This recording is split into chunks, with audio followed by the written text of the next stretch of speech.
You've seen the Zelda previews, you've read the articles, you've watched the videos, you've watched the recap videos on the videos, and you've read probably a bunch of tweets that hint at this or that and talk about the limited, very small micro area that the preview people were able to play.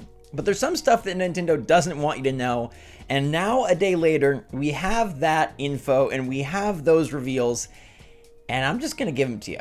What's going on, everybody? It's Zach with SwitchForce. This video is filled with Zelda Tears of the Kingdom spoilers, things that you weren't supposed to see in the previews, but I think you deserve to see because they add context to the earlier trailers, and they're not story spoilers. They don't do anything major or massive, and they don't reveal dungeons. We'll touch on dungeons a bit, but I still firmly believe that dungeons are completely up in the air.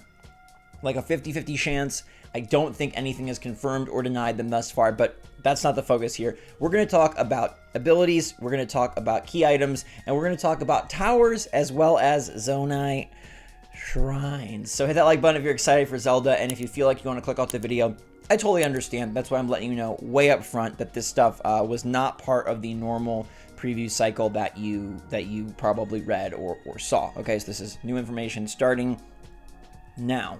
The first one I want to touch on is the big towers, and this is pretty darn cool and clearly was not supposed to be shown. So it ties into actually the most recent trailer, and this is why I think it's extra interesting, but it also provides insight into how the heck we're going to go up and down. One of the coolest elements of Zelda Tears of the Kingdom is the inclusion of the Sky Islands and what we inevitably believe will be the underground, right? Sort of a 3-tier house for Zelda and Link to, cuddle. The Sky Islands can be reached via Ascend. The Sky Islands can be reached by other means, and they didn't talk about them in the preview, and I think we found it. Because there was a screenshot posted of the top of one of these new Skyview Towers, and it sure as freak looks like a cannon opening.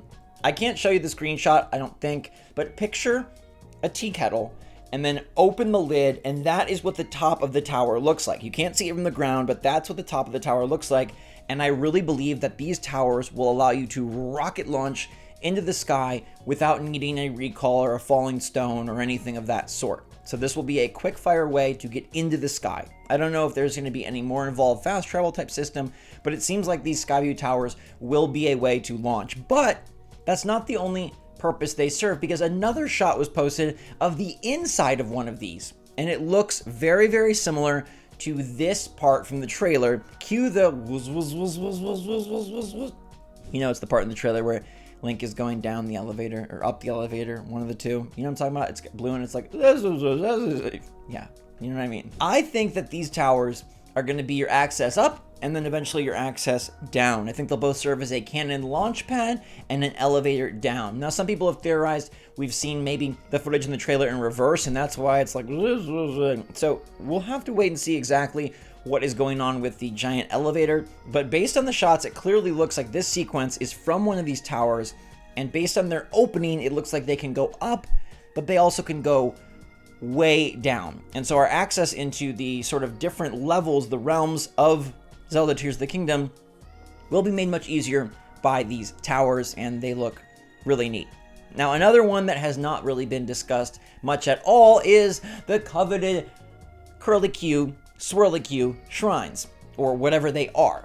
We looked from above in many past trailers, and we would see these green spirals of smoke or magic or Zonai charge, whatever they were. Still very mysterious, not defined as a shrine, but clearly littered amongst the landscape. Well, there's been a shot found of one of these up close, and I find it to be very, very fascinating. It's not so much a structure as it is like a bowl. So in the shot, we see Link go up to what is a green Zonai gate, and he puts his hand there. There's a hand mark there, and he puts his hand there. And it's a green gate. And behind the gate is this structure that we're seeing, pop out the swirly smoke, but it's not really much of a structure at all. There's an overhang and then a bowl. And so it looks like Link is going to either sit in there or teleport from there. I don't believe this will be directly analogous to the shrines in Breath of the Wild where you step in and go down, because it doesn't look like that type of elevator mechanic. It doesn't look like a door. It doesn't look anything of that sort. It's like a bowl that you clearly like enter, and there's an overhang, which tells me Link is either meditating and maybe going to like a spirit realm, or teleporting, transporting, back in timing something. It really does seem like these Zonai gates or Zonai shrines are going to lead to some sort of puzzle in a different realm. It's not confirmed, but it's a very unique thing. And the fact that we do see so many of them indicates it's a repeatable mechanic, right? Some sort of challenge, task, teleportation. I suppose it could just open up a quest in the world or highlight something elsewhere. But again, why the structure? Why the bowl? Why the gate?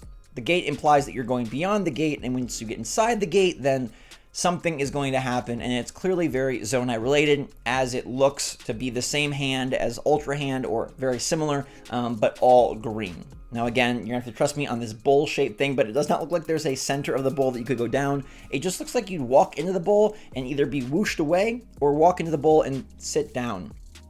Not to go down, but just to, I don't know, connect with a different realm. But I find this fascinating because this will end up confirming a humongous part of the game. We see those shrines, those gates, those curlicues, whatever you want to call them, scattered about, and inevitably you will interact with many of them throughout your time in Tears of the Kingdom, and this is the closest we've got to an answer by far, bar none, and I think we're like right there.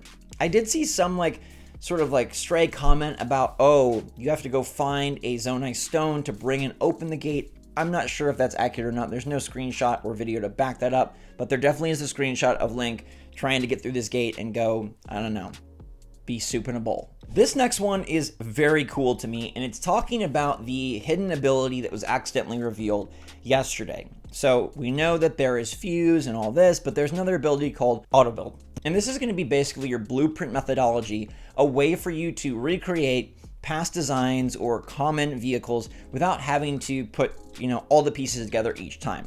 A genius addition and a great way to conveniently allow you to re-access things you built before, and most importantly, not need to collect the pieces every time. So it's shown basically in the footage, the limited footage we had of that ability, that Zonite or Zonite is a new currency that is going to be probably used for the auto build. Now, it's possible that the auto build is taking parts from your inventory in combination with Zonite, and it's also possible that the auto build is built entirely with Zonite.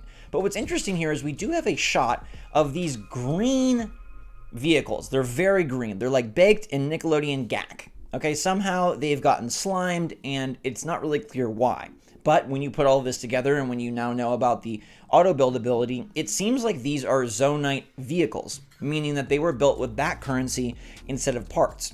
Now, the interesting part is that you could possibly lower the Zonite cost of an auto build vehicle by already having some of the parts, and that is shown because there is a vehicle that looks to have both. It has sort of the green glossed over bits as well as regular colored bits. This kind of indicates that perhaps the vehicles, when you do auto build, are pulling from your already established inventory and then reducing the cost of the Zonite based on the items or parts that you already have. So I think this is going to be a really fun system and a way for us to utilize vehicles far more often than we would without an auto build, because if it was just finding what you can in the world, one, that'd be cumbersome, two, it'd be time consuming, and three, you'd be limited to what's around in the area. Auto build and Zonite seem to indicate that you'll be able to build vehicles and create monstrosities wherever you are, whenever you think you need them, not just when the game dictates. And to me, that opens up so much creativity wise, right? That opens up so much imagination, so you decide which vehicles where, instead of Nintendo designers deciding, oh, we're gonna kind of coyly put all of these pieces here, so you have to build the big choo-choo train. You know what I'm saying? I think this is really nice, and this idea of a currency and reducing the currency seems like it'll be an interesting mechanic that hopefully comes to fruition. 4 key items were shown in screenshots, and now we know the names of them. The thing that looks like a Sheikah Slate with a green eye is called the Purapad, and it seems to be some sort of recreation or watered down version of the Sheikah Slate. The idea right now is that it will not have the abilities, but it would have some of the other map and camera and functionality of that sort. Kind of a bummer, but we'll have to wait and see if there is more to the Purapad as opposed to the Sheikah Slate. Now, we do know that there are energy cells, which are basically the batteries that you carry around that help power the vehicles. And then we also see Light of Blessing. Now, Light of Blessing seems to be some sort of currency, maybe akin to Spirit Orb, but there's also Sage's Will shown off. So maybe there's multiple currencies that contribute to multiple different types of upgrades, or each is needed for a certain type of upgrade. It's very unclear. Nonetheless, this Light of Blessing is a key item and will definitely play into how Link improves himself. The other key item is the paraglider, but you kind of already knew that's what that was going to be called.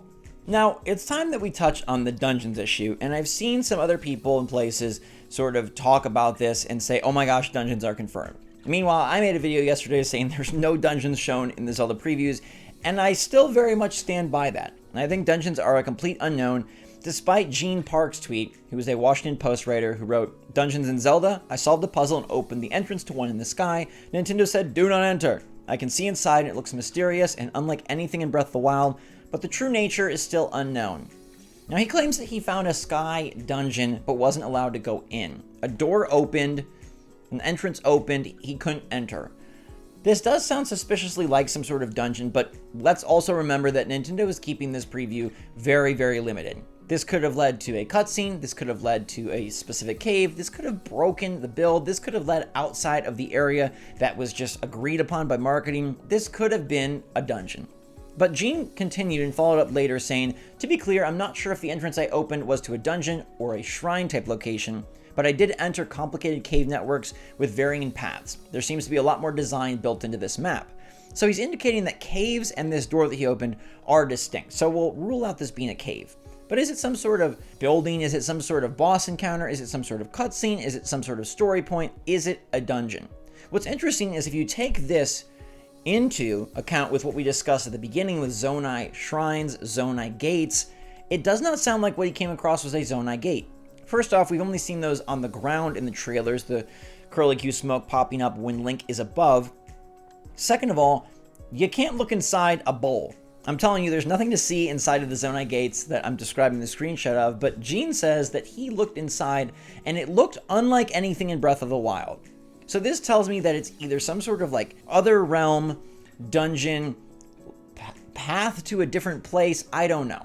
There's some theories going around that the Sky Islands are kind of the sacred realm, that perhaps the Temple of Time is involved, and maybe even time travel as well.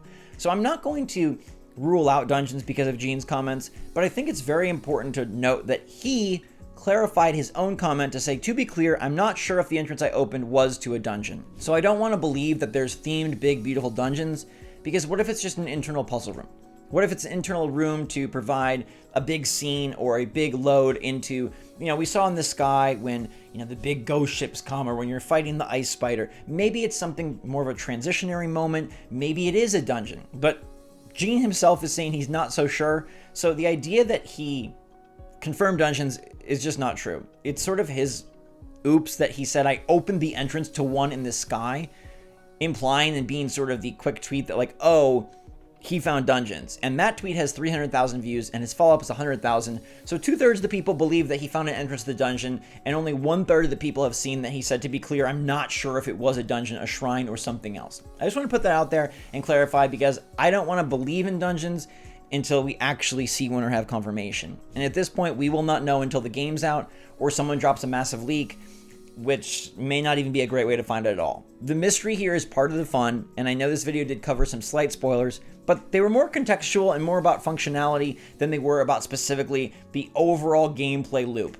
We still have no idea what the Magic Zonai Bowl is for, and even though we really, really believe in a cannon and an elevator, where do they go, why? There still is so much to uncover, explore, and just find for ourselves firsthand, which is a brilliant experience. But I think this video only made me more excited for the game. These little leaks, well, they're not really leaks, they're more just like confirmation things, I guess, that came out that Nintendo didn't want to show and that either got pulled down or banned or taken down or somehow spread out even though they weren't supposed to. We even have like the title screen of the game, which definitely I don't think was supposed to be shown, but we sure as heck have seen it. There's a TikTok that is like the opening screen. By the way, a much better screen than Breath of the Wild's main title screen. Anyhow, let me know what you think of all this in the comments down below. What has you most excited? What has you most worried? I'd love to know. We are like so close to the game. Cannot freaking wait. Until next time, though, everybody. Stay safe, stay healthy, stay happy, stay positive out there. SwitchForce out.